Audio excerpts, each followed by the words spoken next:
Bum bum bum bum bum bum bum bum bum bum bum bum. The Peter Dislike Show. Bum bum bum bum bum bum bum. November 7 was Mary Curry's birthday. She turned 157 years old this year, and I had planned to take a day off on her birthday. Last year on her birthday, I spent the day doing repeating a chemistry experiment she had done many decades ago. I was living in a house, and we had a lot of dust in the house, constantly vacuuming.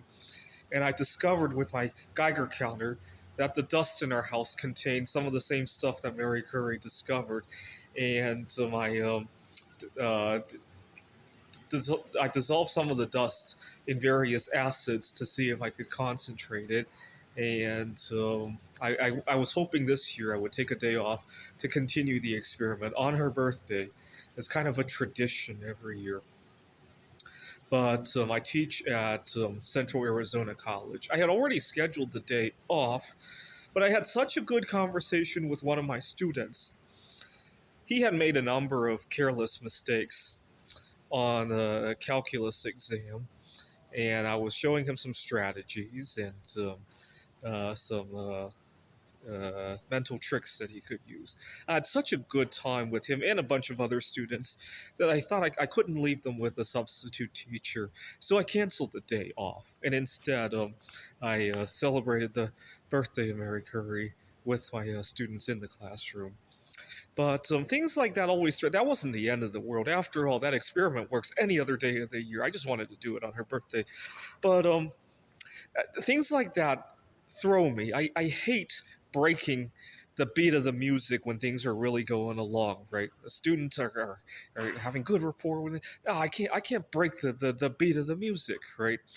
Now, where this hurts is when I have to speak up for myself. I did break the beat of the music this past weekend, but it really hurt. What had happened was I was at a chess tournament and I was just talking to this girl. We were having this good conversation.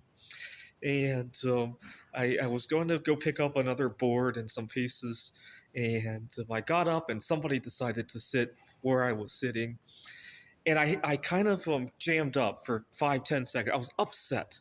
And I felt this, you got to understand, I've already dealt with a lot of frustrations in my life this year. And I have very little capacity for even these little details anymore. And so immediately, I just felt indigestion almost. I was about to grab my stuff and storm out of the tournament in disgust.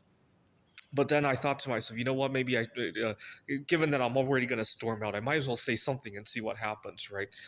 And I told him, excuse me, but I was sitting here. And you know what happened? He apologized and got up and left. And that's the end of it. The problem is that it forced me to break the beat of the music. And I really hate that. I really hate it. I liken it to imagine you're listening to your favorite music, or you're at a Taylor Swift concert, and all of a sudden something goes wrong with the mic, right? It feedbacks, or something happens, right? Maybe uh, wasn't it last year when at a Taylor Swift concert when one of the guests had like a medical emergency of some sort, right? It's stuff like that, right? It just breaks the beat of the music, right? But unfortunately, I learned the hard way that here in the United States, we constantly have to break the beat of the music. Actually, I was talking to a friend of mine that I trust.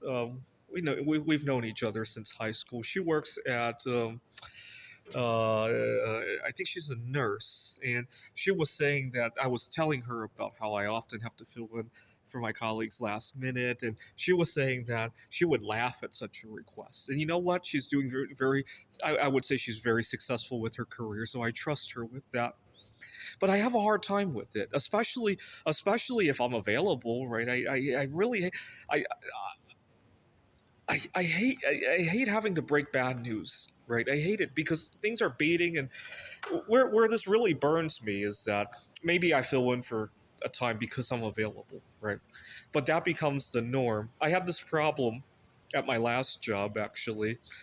I was working at a tutoring center, and I had filled in for uh, one of my colleagues had a student that I did better with. And yeah, I did, but the hour wasn't exactly the most convenient. I kind of already bended myself to go that first time around, and then my boss decided to schedule me for that student every time after that. When I agreed that one time, I need to figure out a way to agree to do something, but make it clear: A, it's a one-time thing, and B, I'm already bending myself to do it that one time, right? That's one thing I didn't make clear, I think. It was really frustrating because the hour was in such a it was such an inconvenience to me that it kind of I got an extra hour of work, but it really ruined the flow of the whole day. Let's put it that way. And what was really frustrating was that I couldn't get my boss to listen to me after that. I would email him and he would conveniently not see the email. I would go to him and he would be busy with other stuff. I've learned um, if you have something important to say like this, force it in a way that they have to respond, right? Hey, this hour doesn't work with me unless I hear back from you. I'm not going to be showing up on for this student. I wish you the best, right? Had I said it that way, he would have been forced to set up something, right, and respond, right? But I was wishy-washy about it because, again, I don't like to break the beat of the music, right?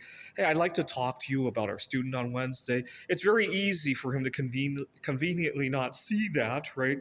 Now, I talked to my student one day after our lesson one day. He was in a good mood, so I decided to talk to him and tell him how well he was doing and how I really liked working with him. It's just kind of unfortunate this hour doesn't work really well for he's 18 years old, so I figured he would understand the concept of convenience in the flow of the schedule, right? And he told me that he the reason he had to come at this weird he came from 1 to 2 p.m. My other work doesn't begin till 3, and the center is kind of in a weird part of town for me. And I explained that to him, and he explained that the reason he had to come there is he had just started his first job. And I would have left it at that, except he started boasting about how much money he was making at his work. He was working at a burger joint, right? This was in 2022 when all these fast food were, I don't think it was fast food, but all these food service workers were getting huge raises, and he was boasting about that. And so I don't blame him. He's 18 years old, and it just really hurt that my schedule was messed up so he can go out and make almost as much money as I do. And so I really tried to contain what I was experiencing at that point in time. But all of that because I don't like breaking the beat of the music. All of that could have been broken had I been a little bit tougher on a number of things. Right? Hey, thank you very much. I can't show up on this day.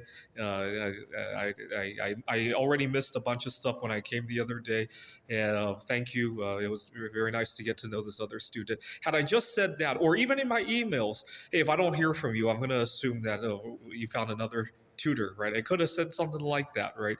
But again, that's kind of breaking the beat of the music, right? And I have a hard time with doing that.